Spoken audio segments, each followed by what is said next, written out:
గ్రహణ సమయంలో చాలా ఆలయాలు మూసివేస్తే శ్రీకాళహస్తి ఆలయం మాత్రం ఎందుకు తెరిచే ఉంటుంది? ఇది శ్రీకాళహస్తీశ్వర స్వామి ఆలయానికున్న అత్యంత ఆసక్తికరమైన ప్రత్యేకతల్లో ఒకటి. ఉదాహరణకు 2026 మార్చి 3న జరిగిన చంద్రగ్రహణం సమయంలో తిరుమల శ్రీవారి ఆలయం ఉదయం 9 గంటల నుంచి సాయంత్రం 7 గంటల 30 నిమిషాల వరకు మూసివేయబడింది.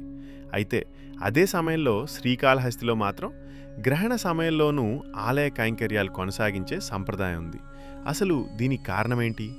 శ్రీకాళహస్తి క్షేత్రం రాహుకేతు పూజలకు ప్రసిద్ధి చెందింది.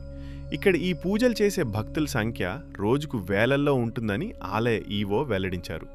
హిందూ సంప్రదాయంలో రాహు కేతువులను గ్రహణాలతో అనుసంధానిస్తారు.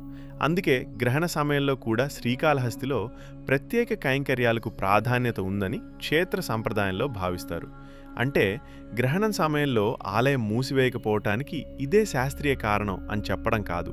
ఇది శ్రీకాళహస్తి ఆలయానికి సంబంధించిన ప్రత్యేక ఆచార సంప్రదాయం. ఇక ఈ క్షేత్రం పంచభూత క్షేత్రాల్లో వాయుతత్వానికి ప్రతీకగా ప్రసిద్ధి చెందింది. రాహు కేతు పూజలు, వాయులింగ క్షేత్రం, గ్రహణ సమయంలోనూ కొనసాగించే ప్రత్యేక సంప్రదాయం ఇవన్నీ కలిసి శ్రీకాళహస్తిని మిగతా క్షేత్రాల నుంచి ప్రత్యేకంగా నిలబెడతాయి. గ్రహణం సమయంలో శ్రీకాళహస్తి ఆలయం తెరిచుంటుందని మీకు ముందే తెలుసా? ఓం నమ శివాయ అని కామెంట్ చేయండి. ఇలాంటి నిజమైన ఆలయ విశేషాల కోసం టెంపుల్ సాగాని సబ్స్క్రైబ్ చేయండి.